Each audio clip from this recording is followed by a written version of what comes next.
With the regular season in the rear-view mirror and season-long fantasy a fond or bitter memory, depending on how your season went, it's time to turn our attention to FanDuel options for Wild Card Weekend. As always, there are several options for those of you looking to play a quarterback-wide receiver stack, and here are three that I like this weekend. First up, let me put this right out there.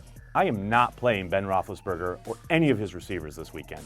I know the temptation is going to be great to go with Big Ben and Antonio Brown, but the Bengals did a great job of limiting Ben and his receivers both times they played this year. Fool me once, etc. I will, however, be playing Russell Wilson and Doug Baldwin against the Minnesota Vikings. Wilson has been on an absolute tear the second half of the season, and I don't see that stopping anytime soon. Wilson is averaging 21.5 FanDuel points per game and is admittedly pricey as the most expensive FanDuel QB this week at $8,600. Still, that's not a bad price tag at all considering what his ceiling is. Baldwin will only run you $7,300 and is averaging 14.4 FanDuel points per game. He killed the Vikings when they met earlier this year, putting up 94 yards on 5 catches with 2 touchdowns for 23.9 points. Yes, it's going to be cold up in Minnesota, but the Seahawks passing attack will heat things up quick. Next up, I'm looking at Kirk Cousins and Pierre Garçon. I know, who would have thought Cousins would be the attractive quarterback in this game, but here we are.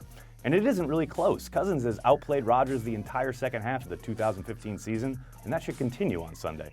I know most people will look at Deshaun Jackson here, but the Packers are expected to get Sam Shields back this weekend, and he has shut down Jackson before. Garçon, meanwhile, will most likely find room to operate on the outside and especially over the middle against Dom Capers' soft zones. Best of all, he'll only cost you $6,300. Finally, I'm riding with my guys Alex Smith and Jeremy Maclin. Yes, I probably recommend these guys every week, but as long as they keep producing the way they have been, it's hard for me not to. The key, of course, is what a value play they are. Smith is only $7,100 and he's a picture of consistency. When one dud scorer can ruin your week, you want a guy at QB you know isn't going to completely disappear from the stat sheet. Smith has been putting up at least 12 FanDuel points a game since late October. The guy just doesn't let you down in that regard. As for Maclin, he's missed some practice time this week dealing with a hip injury, but all signs point to him playing this weekend. At $7,200 and averaging 13.3 FanDuel points per week, that's just good business. So there you go, 3 quarterback wide receiver stacks for your consideration. Use one of these or use your own. Just be sure to get your lineup set by Saturday at 4:35 when Chiefs-Texans kicks off and rosters lock. Good luck! For FanDuel Insider, I'm Aaron Nagler. Hi, this is Madeline Burke from FanDuel, and thanks for watching. We put out videos every day to make sure you're up to date on all your sports news. Click here to subscribe to our channel, and click here to see more tips to think about before your rosters lock. We'll see you soon.